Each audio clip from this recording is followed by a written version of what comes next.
Those of you who weren't here this morning, I'm Timothy Smith. I'm originally from Wolverhampton. Most of my life I've been a criminal, no more. About 3 years ago, I got released from prison after halfway through a 3.5-year sentence. Now, I thought I was a Christian, I thought I was free, you know. Where the day I got out, I bought a bottle of vodka and got drunk, you know. A week after that, I was taking drugs and drinking, isolating myself. That's what the devil wants, really, to keep you away from your fellowship. 6 weeks after that, I was the lowest of the low. So I didn't want to commit crime anymore, so I cut off the tag off my leg, thinking I only had 6 weeks left on my tag. But no, God had other plans. I had to do the rest of 21 months of my sentence, which was a blessing, really. I went to Dovegate prison, which it's not really a prison, it's a Bible college, really, you know.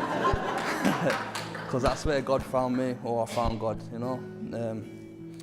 The first week I went there, I went to chapel. The normal thing to do to socialise and that. And a friend of mine, Scott Reed, he's still there now, gave the altar call, and nobody got up but Sandy and Scott for prayer and that. And I'm thinking in my head, I don't want to get up because the people over there don't know me and I don't want to embarrass myself and this and the other. But then I thought, boom, who's going to stand there in judgment? Because I believed in God, don't get me wrong. Who's going to stand there in judgment? And it's no one but Jesus Christ. And then I was up on my feet. I want that Jesus, you know. And I said it louder. I said it louder than I would have in the first place. Now, about a week or two after that, I went to a Bible study class, and that same person, Scott Reed, read out this passage. Excuse me a second, whoever's Bible this is, I'll borrow it a second.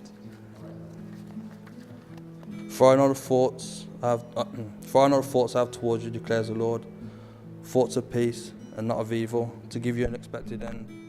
Then you will call upon me and pray to me, and I will hear you, and you will seek me and find me when you search for me with all your heart.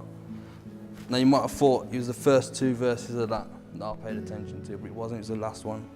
Because remember I said I thought I was a Christian, and I used to look at Christians and think, why is that not my life, you know? But there was my answer. I need to give my whole heart to God. Now, I don't know about you, but in prison, you don't hug people. Now I put my arms around Scott Reed. I only knew him about a week or two, you know.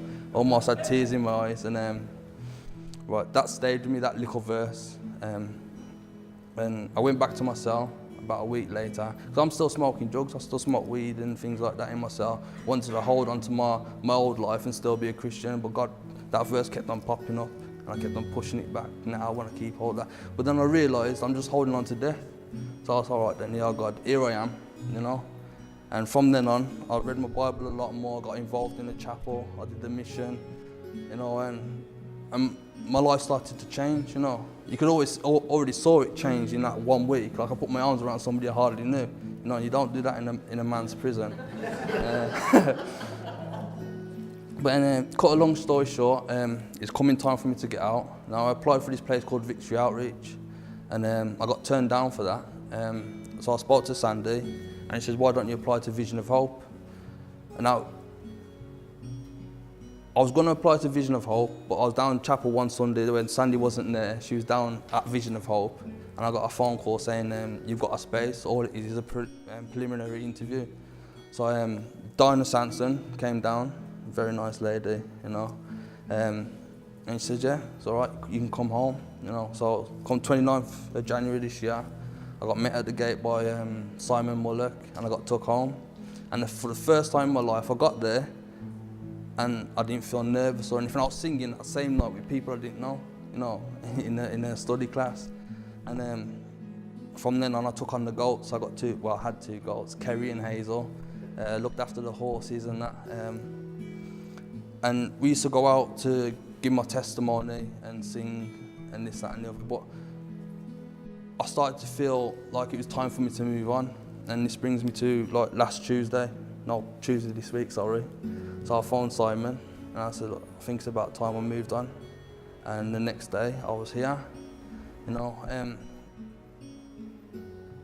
God, Jesus, the only person who's brought me away from smoking drugs, any kind of drug other than the legal highs, like, to being here, not drinking, not smoking, not even wanting to drink and smoke and do all that stuff, you know, it's amazing. And I don't know where I'll be tomorrow, the day after, the day after, the day after that, but I know God's there, you know, and He's not going to let me down, you know. He only wants good things for me, you know, and I just thank God I'm here. Amen.